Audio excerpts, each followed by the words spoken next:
Hey guys, आप सभी दोस्तों का बहुत बहुत स्वागत करते हैं। हमारे यूट्यूब चैनल में आ चुके हैं फिर से एक और न्यू वीडियो लेकर। और आज हम पढ़ने जा रहे हैं 71 बीपीएससी का डे 16 यानी कि डे 16वां में आप सभी दोस्तों का हम बहुत बहुत स्वागत करते हैं।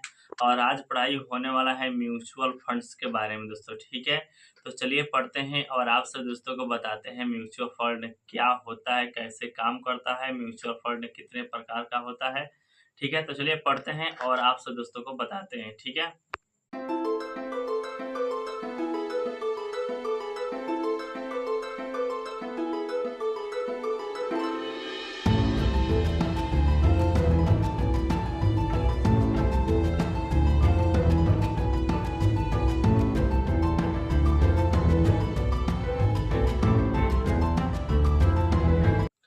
जी हाँ दोस्तों, जैसा कि मैंने आप सभी दोस्तों को बताया था कि हम क्लास कर रहे थे 71 बीपीएससी का डे 16 का। तो हमारा क्लास समाप्त हो चुका है। आइए जानते हैं क्या हमें नया कुछ सीखने को मिला है दोस्तों, ठीक है। तो सबसे पहले पढ़ाई शुरू है म्यूचुअल फंड की। तो आइए जानते हैं म्यूचुअल फंड क्या है। तो म्यूचुअल फंड कहते किसे हैं? जी हाँ दोस्तों, आइए जानते हैं। म्यूचुअल फंड एक प्रकार का ऐसा निवेशक होता है जिसमें पब्लिक, जी हाँ दोस्तों, जितने भी हम लोग पब्लिक होते हैं ये अपनी अपनी स्वेच्छा से अपने पैसों को एक एएमसी कंपनी को जमा कर देते हैं दोस्तों। और एएमसी कंपनी जाकर कहीं शेयर पर, कहीं पर बॉन्ड्स पर, कहीं डिवेंचर पर जाकर निवेश कर देती है अपनी स्वेच्छा से, ठीक है। और वहाँ से जो इंटरेस्ट आता है उसे ही हमें लौटा देती है, उसे ही कहते हैं म्यूचुअल फंड दोस्तों, ठीक है। आइए जानते हैं अगला पॉइंट पढ़ाई हुआ है एसआईपी, जिसे कहते हैं सिस्टेमेटिक इन्वेस्टमेंट प्लान दोस्तों, ठीक है। आइए जानते हैं इसके बारे में दोस्तों, एसआईपी क्या होता है। तो एसआईपी यह होता है कि जब हम हर महीने में, जी हाँ दोस्तों, हर महीने में बारी बारी से पैसा जमा करते हैं एक निश्चित अवधि के लिए, ठीक है। उसके बाद जितना पहले बात हुआ है इंटरेस्ट रेट का, उतना पैसा हमें मिल जाता है, इसे ही कहते हैं एसआईपी। एक और होता है दोस्तों लमसम। लमसम क्या होता है? जब हम एक पैसा, जी हाँ दोस्तों, हम एक साथ पूरा पैसा ले जाकर एक ही दिन में जमा कर देते हैं एक निश्चित अवधि के लिए, और बाद में हमें इंटरेस्ट रेट के साथ हमारा मूलधन भी वापस मिल जाता है। इसे ही कहते हैं लमसम दोस्तों, ठीक है।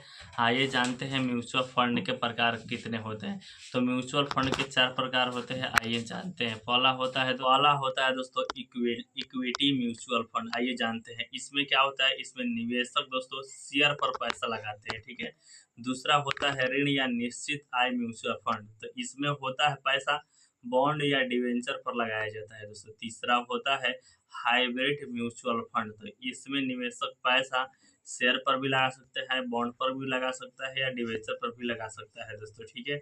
चौथा होता है समाधान उन्मुख म्यूचुअल चौथा होता है दोस्तों समाधान उन्मुख म्यूचुअल फंड, जिसे इंग्लिश में कहते हैं सॉल्यूशन ओरिएंटेड म्यूचुअल फंड दोस्तों। इसमें क्या होता है? इसमें निवेशक अपनी स्वेच्छा से भविष्य के लिए पैसा निवेश करता है दोस्तों, ठीक है। तो यह 4 प्रकार का म्यूचुअल फंड हुआ, इसके बारे में कंप्लीट पढ़ाई हो चुका है। आइए जानते हैं अगला टॉपिक के बारे में जो पढ़ाई हुआ है। कुछ देर के ब्रेक के बाद दोस्तों फिर से हम स्वागत करते हैं, ठीक है। तो आइए जानते हैं उसके बाद क्या पढ़ाई हुई। उसके बाद दोस्तों पढ़ाई हुआ है शेयर बाजार। शेयर बाजार में 2 प्रकार होता है, एक होता है बॉम्बे स्टॉक एक्सचेंज, एक होता है नेशनल स्टॉक एक्सचेंज दोस्तों, ठीक है। आइए जानते हैं इसके बारे में। तो सबसे पहले जानते हैं बॉम्बे स्टॉक एक्सचेंज के बारे में, जिसकी स्थापना होती है 1875 ईस्वी में, जो कि एशिया का सबसे पुराना स्टॉक एक्सचेंज है दोस्तों। एशिया का हो गया तो भारत का भी सबसे पुराना stock exchange Bombay stock exchange है दोस्तों, ठीक है।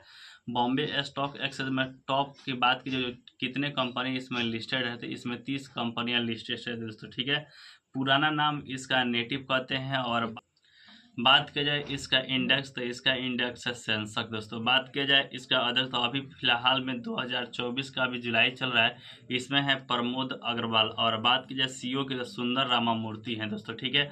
अब बात कर लेते हैं नेशनल स्टॉक एक्सचेंज की, जिसकी स्थापना होती है 1992 में, और यह होता है फेरवाला समिति के द्वारा दोस्तों, ठीक है। बात की जाए इसमें कितने कंपनियां लिस्टेड है, तो इसमें 50 कंपनियां लिस्टेड है दोस्तों। बात की जाए इसका इंडेक्स क्या है, तो इसका इंडेक्स निक्की को कहते हैं दोस्तों। इसका अध्यक्ष की बात करें गिरीश चंद्र चतुर्वेदी है और सीईओ है आशीष कुमार चौहान दोस्तों, ठीक है। उसके बाद से पढ़ाई हुआ है कुछ कंट्री के बारे में और कुछ शेयर मार्केट के बारे में, कौन से देश में कौन सा शेयर मार्केट चलता है दोस्तों। जापान में निक्की चलता है, ऐसे ऐसे थाईलैंड में सेट चलता है, ऐसे ऐसे पढ़ाई हुआ है दोस्तों। 15-20 लिखाया गया है। अगर आपको चाहिए तो आप हमारे टेलीग्राम चैनल के साथ जुड़ सकते हैं। आइए जानते हैं आगे। उसके बाद दोस्तों पढ़ाया हुआ है बाजार पूंजी के आधार पर कंपनी के प्रकार। यह 3 प्रकार का होता है, एक होता है स्मॉल कैप, एक होता है मिड कैप, एक होता है लार्ज कैप। आइए जानते हैं इसके बारे में। स्मॉल कैप की बात की जाए, जिस कंपनी की लागत दोस्तों 5,000 करोड़ तक होती है उसे स्मॉल कैप में रखते हैं। मिड कैप की बात की जाए, जिस कंपनी की लागत 5,000 करोड़ से 20,000 करोड़ के बीच रहती है उसे मिड कैप कहते हैं, और 20,000 करोड़ से अधिक की अगर लागत हो तो उसे लार्ज कैप कहते हैं दोस्तों। उसके बाद दोस्तों पढ़ाई हुआ है ब्लू चिप कंपनी के बारे में। आइए जानते हैं। ब्लू चिप कंपनी उसे कहते हैं जो हाई रेटेड होता है, जो हाई प्रॉफिट कमाता है और जो जिसका मार्केट में गुड वैल्यूएशन हो, जो मार्केट में गुड अच्छा रिस्पांस कर रही है, उसे ही कहते हैं ब्लू चिप कंपनी दोस्तों, ठीक है। आइए जानते हैं उसके बाद क्या पढ़ाई हुआ है। उसके बाद पढ़ाई हुआ है दोस्तों फ्रंट रनिंग कंपनी दोस्तों। आइए इसके बारे में जानते हैं। जब किसी कंपनी के ब्रोकर कहीं से भी पता लगा लेते हैं कि इस कंपनी का शेयर का मार्केट का बढ़ने वाला है और या घटने वाला है, तब जाकर उसके शेयर को खरीद लेता है, और जब बढ़ता है या घटता है तो उसे इन्वेस्ट कर देता है और पैसा कमा लेता है। इसे ही कहते हैं दोस्तों फ्रंट रनिंग कंपनी दोस्तों, ठीक है। ये सेबी ने इसे गैर घोषित कर दिया है दोस्तों, ठीक है। इसे गैर कानूनी गतिविधि होता है इसलिए घोषित कर दिया गया है दोस्तों, ठीक है। इसे ही फॉरवर्ड ट्रेडिंग भी कहते हैं। आइए जानते हैं अगला पढ़ाई हुआ है दोस्तों बेटा BETA। यह क्या होता है, तो शेयर की किसी भी कंपनी के शेयर की परिवर्तनशीलता को मापता है। आइए जानते हैं अगला पढ़ाई हुआ है दोस्तों सोशल स्टॉक एक्सचेंज। किसी भी एनजीओ को अगर पैसा अरेंज करना है तो उस एनजीओ को 2 प्रकार से पैसा अरेंज कर सकती है। यह 2 प्रकार है, एक प्रकार है ZC और ZP, दूसरा प्रकार है म्यूचुअल फंड। तो म्यूचुअल फंड का में आप जानते ही हैं कि SIP से पैसा अरेंज कर सकती है या लमसम के माध्यम से पैसा अरेंज कर सकती है दोस्तों। दूसरा होता है ZC यानी कि जीरो कूपन, एक होता है ZP यानी कि जीरो प्रिंसिपल दोस्तों, ठीक है। तो इसमें कंपनी अपना शेयर को बेचकर पैसा कमाती है दोस्तों, ठीक है। तो इसे और एनजीओ में लगाती है। इसे ही कहते हैं सोशल स्टॉक एक्सचेंज। अगर व्यक्ति की बात किया जाए तो इसमें 10,000 तक निवेश कर सकता है, और कंपनी की बात की जाए तो इसमें 50 लाख से लेकर 1 करोड़ तक इन्वेस्ट कर सकती है दोस्तों, ठीक है। आइए जानते हैं अगला पढ़ा हुआ है FATF, जिसे आप जानते ही हैं कि FATF क्या होता है। गैर कानूनी गतिविधि को रोकने के लिए FATF बना हुआ है। यह दो प्रकार का लिस्ट जारी करता है, एक होता है ग्रे लिस्ट, एक होता है ब्लैक लिस्ट। ग्रे लिस्ट वह होता है जिसमें 21 सदस्य शामिल हो, और ब्लैक लिस्ट के बाद के इसमें 3 देश शामिल, इसमें ईरान, म्यांमार और नॉर्थ कोरिया शामिल है दोस्तों। उसके बाद दोस्तों पढ़ाया हुआ है IFSC क्या होता है, कोई भी इंश्योरेंस कंपनी देश में हो या विदेश में, उसको रेगुलेशन यानी कि नियम और कानून के बारे में क्या होगा क्या नहीं होगा यह लिखा गया है। इसके लिए ही बनाया गया है IFSC दोस्तों, ठीक है। इसके आइए जानते हैं इसके बाद दोस्तों पढ़ाया हुआ है एंजल इन्वेस्टर और वेंचर कैपिटल दोस्तों। आइए जानते हैं इसके बाद। एंजल इन्वेस्टर वह इन्वेस्टर होता है जो कंपनी अभी पहली बार, इसमें कोई भी व्यक्ति होता है, कोई भी व्यक्ति अगर पहली बार जो कंपनी अभी स्टार्टअप कर रही है और उसमें पैसा लगाता है तो उसे एंजल इन्वेस्टर कहते हैं। इसमें मुनाफा भी हो सकता है और घाटा भी लग सकता है दोस्तों, ठीक है। और दूसरी तरफ होता है वेंचर कैपिटल। इसमें जो कंपनी या 2 या 3 वर्ष से रनिंग है, चल रही है, उसमें कंपनी पैसा लगाती है दोस्तों, ठीक है। उसे कहते हैं वेंचर कैपिटल दोस्तों। यह पढ़ाई हुआ है, ठीक है। आइए जानते हैं अगला क्या पढ़ाई हुआ है उसके बारे में, ठीक है। अगला पढ़ाई हुआ है सेट क्या होता है, इसके जानने पहले आपको जानना होगा सेबी क्या होता है दोस्तों। सेबी की स्थापना होती है 1992 में। उससे पहले इसकी स्थापना हो चुकी है 1988 में दोस्तों, ठीक है।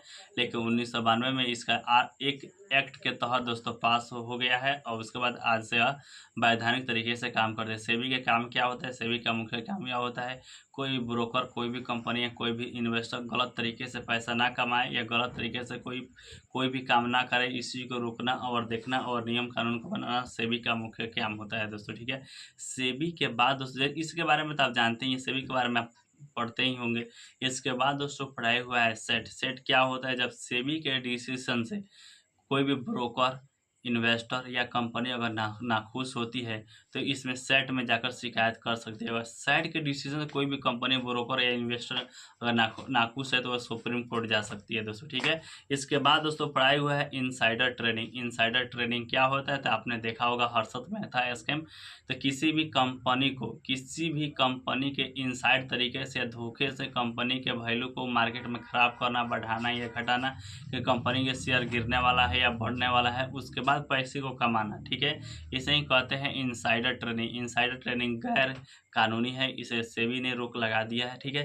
तो यहाँ तक कंप्लीट पढ़ाई हुआ है डे 16 में दोस्तों। बहुत ज़्यादा दिक्कत हो रही है, इसे वीडियो कंटिन्यू नहीं आ पा रहा है। और ऐसे ही वीडियो देखना चाहते हैं तो आप हमारे चैनल को सब्सक्राइब कर सकते हैं। मिलते हैं कल वाले वीडियो में, देखते हैं क्या पढ़ाई होता है। तब तक के लिए जय हिंद।